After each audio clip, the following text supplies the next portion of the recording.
Hey everyone, Leo with Dreaming Tree. I'd like to invite you to the studio and show you what we've been working on. And for those of you that are new, let me show you what your Cricut can really do with paper. Let's go. Fall is undeniably my most cherished season. There's something truly enchanting about the autumn colors. They possess a rare kind of beauty, both elusive and fleeting. And while nature might not allow me to hold on to these colors forever, I think I found the next best thing.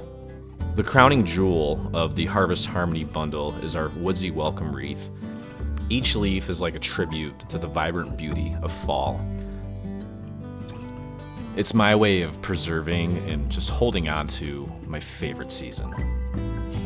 I've always been captivated by the serene beauty of birch trees, especially in big patches. But as much as I adore them, I've never quite found a patch that felt photo-worthy.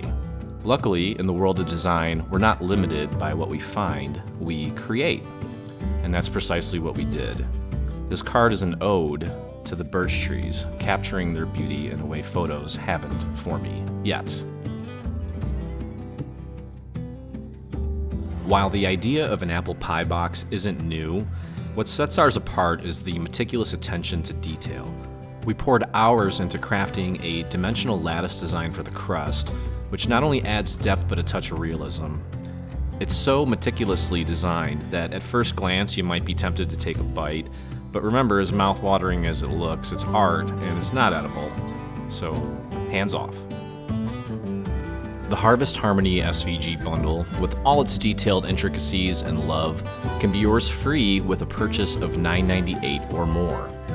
For those of you that are new to Dreaming Tree, or even the seasoned crafters among us, we always include step-by-step assembly videos.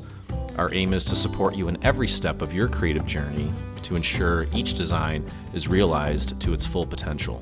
This bundle is more than just designs. It's our ode to the enchanting embrace of fall, curated with love and dedication, ready for you to explore. I'll see you in the craft room.